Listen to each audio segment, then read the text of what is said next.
வண்ணமே கண்டேன் இங்கே மலர்த்தேன் கிண்ணமே.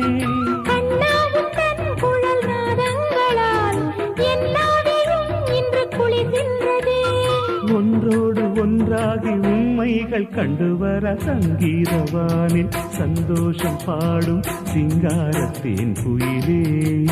இந்த ஏகாந்த வேளையில் மௌனங்கள் தேடும் என் காதல் பூமையிலே.